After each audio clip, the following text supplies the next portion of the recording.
लोकसभा चुनाव चल रहे हैं, सभी पार्टियां अपनी अपनी तैयारियों में जुटी हुई हैं। वहीं बहुत से लोग ऐसे हैं जो बिना किसी दल के पर्चा भर रहे हैं और बहुत से ऐसे लोग हैं जिन्होंने पार्टियों का गठन किया है, पार्टी का गठन किया है और इस चुनाव में अपनी दावेदारी पेश कर रहे हैं। हमारे साथ ऐसे ही एक व्यक्ति मौजूद हैं, अशोक सिंह जी, जो कि लंबे समय तक बसपा में रहे और अब उन्होंने बसपा से दूरी बनाते हुए अपनी खुद की पार्टी बनाई है। उनसे हम बात करेंगे। सर, बहुत बहुत स्वागत है आपका उत्तर प्रदेश टाइम्स में।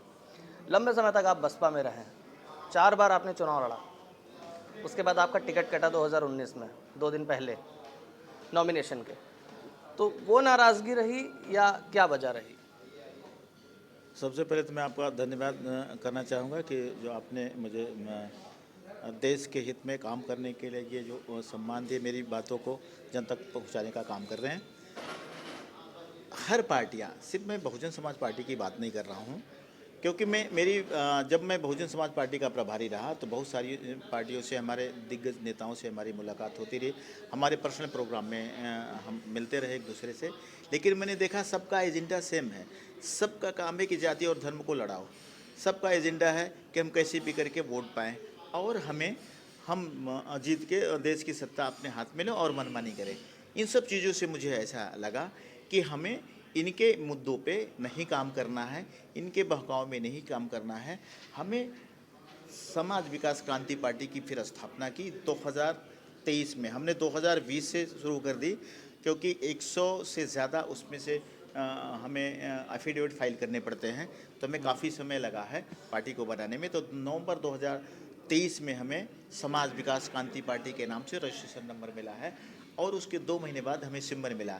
हमें 25 प्रदेश में हमारा चुनाव निशान है गन्ना किसान, जैसे उत्तर प्रदेश, बिहार, मध्य प्रदेश, गुजरात, राजस्थान, पश्चिम बंगाल, पंजाब, ऐसे प्रदेशों में मुझे गन्ना किसान का चुनाव चिन्ह मिला है।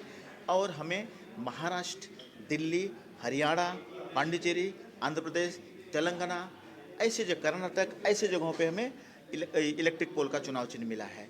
तो मैं सारे देश में, पूरे देश में, हर प्रदेश में कुछ न कुछ कैंडिडेट मिला के पूरे देश में हम 100 से 125 से 150 तक कैंडिडेट खड़ा कर रहे हैं। और इस बार हमारा दावा है, समाज विकास क्रांति पार्टी का दावा है, न एनडीए की सरकार बनेगी न इंडिया की सरकार बनेगी।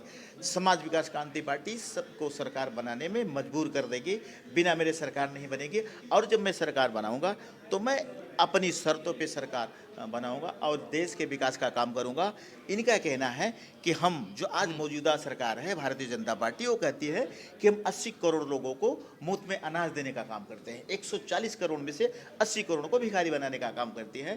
तो हमारा कहना है, समाज विकास क्रांति पार्टी का कहना है कि हमारी सरकार जब सत्ता में आएगी तो हम कम से कम पूरे देश में 1 करोड़ नौजवानों को रोजगार देने का काम करेंगे। धर्म और जाति की लड़ाई करने का काम, लड़ाने का काम नहीं करेंगे। हम भ्रष्टाचार मुक्त सरकार बनाने का काम करेंगे, महिलाओं का सम्मान करने का काम करेंगे। हम कल कारखाने पूरे देश में खोलने का काम करेंगे, अर्थव्यवस्था को वर्ल्ड में तीसरे नंबर पे लाने का काम करेंगे। देखिए सर, ये वादे, चुनावी वादे जो है हर नेता, हर पार्टी चुनाव से पहले जनता से करती है, चुनाव के बाद गायब हो जाती है। जनता का भी यही रोना रहता है अधिकतर, हमेशा, हर बार चुनाव के बाद। मेरा सवाल आपसे ये है कि 2 बहुत महत्वपूर्ण सीटें हैं उत्तर प्रदेश में, एक है बनारस, एक है लखनऊ, जहाँ से प्रधानमंत्री बनारस से लड़ रहे हैं चुनाव, और लखनऊ से देश के रक्षा मंत्री। आपने वहाँ भी कैंडिडेट उतारे हैं, क्या लगता है वहाँ क्या रहेगा पूरा माहौल? क्या जीत पाएंगे वहाँ पे? हमारा जैसे होता है ना, परीक्षा में सारे कैंडिडेट बैठते हैं, लेकिन कोई ये नहीं कहता है कि मैं फेल हो जाऊंगा। ये कहना ये ठीक नहीं है। और ना कोई कहता है, समाज विकास क्रांति पार्टी का कहना है कि हमारे जितने भी कैंडिडेट हम उतार रहे हैं वो स्वच्छ छवि के हैं, भ्रष्टाचार नहीं है। ये उनके अंदर कोई क्रिमिनल नहीं, कोई केस नहीं उनके ऊपर। ये इन लोगों का पर्दाफाश करने का काम करेंगे और जीत के आएंगे और मजबूर करेंगे कि न इंडिया की सरकार बने, न इंडिया की सरकार बने। तो आप लगभग 100, सवा 100 या 150 सीटों में आप गठबंधन किससे करेंगे सरकार को पूर्ण बहुमत में लाने के लिए? मैं किसी से गठबंधन नहीं कर रहा हूँ। नहीं करना, लेकिन अगर करना तो पड़ेगा ना। मेरी जब सीटें आएंगी तो मैं मजबूर करूँगा सरकार बनाने के लिए कि बिना मेरे गठबंधन के सरकार नहीं बनेगी। जब गठबंधन करूँगा तो मैं अपनी शर्तों पे सरकार बनाऊंगा। मैं आपको जो आप पूछना चाहते हैं कि हम 125 150 में 543 पूरे देश की सीट है, यही कहना चाहते हैं ना हाँ, कि जब तक आपके 250 आप जब तक 273 जादुई आंकड़ा चाहिए। तो वो आंकड़े के लिए मैंने कहा आपको कि बीपी सिंह का जमाना देख लीजिए, चंद्रशेखर का अलायंस देखिए, तो तो बना ठीक ना है, सर। अलायंस बना, लेकिन मैं अपनी शर्तों पे लाऊंगा। और मैं इस बार ये मेरा ट्रायल होगा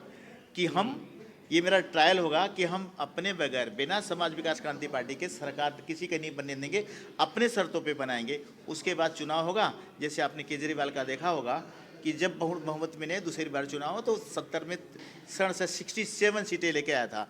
तो मैं पुनः चुनाव करवाऊंगा और फिर ज़्यादा से ज़्यादा तो जो आप भी आपका केजरीवाल के जो तो मैं केजरीवाल क्या जिस तरह होगा? से राजनीति में आगे बढ़े हैं, आप भी उसी पद पर, पद चिन्हों पे बढ़ना चाह रहे मैं हैं। उनकी नकल की बात नहीं कर रहा हूँ, मैं अपने विचारों की बात कर रहा हूँ कि अपने देश को, भारतवर्ष को नंबर 1 पे ले जाने के लिए हमें हर तरीके से हथकंडे अपनाने पड़ेंगे। लेकिन मैं भ्रष्टाचार से बहुत दूर हूँ, मैं जुमले से बहुत दूर हूँ, मैं धर्म और राजनीति अच्छा, से एक सवाल, अगर मान लीजिए ऐसी नौबत आ गई कि बसपा से आपको गठबंधन करना पड़ा, तो करेंगे? सरकार को चलाने के लिए, मेरी नीति की चलने के लिए कोई भी आ जाए स्वागत है, बहन जी मान सबका जाएंगी, स्वागत है। क्या लगता है? वो माने या ना माने हमें क्या फ़र्क पड़ता है, वो हमारे पास आएंगे तो स्वागत है, मैं उनके पास थोड़ी जा रहा हूँ मनाने के लिए। बिल्कुल, ये थे हमारे साथ अशोक सिंह जी, जो समाज विकास क्रांति पार्टी के राष्ट्रीय अध्यक्ष हैं और लगभग 125 से 150 सीटों पर अपने कैंडिडेट खड़े कर रहे हैं। 2 मजबूत सीटें उत्तर प्रदेश की जहां उन्होंने कैंडिडेट खड़े करे हैं। एक है प्रधानमंत्री की वाराणसी सीट और दूसरी है रक्षा मंत्री राजनाथ सिंह की लखनऊ सीट। फिलहाल अब वक्त बताएगा, 4 जून ये तय करेगा कि आखिर सत्ता किसके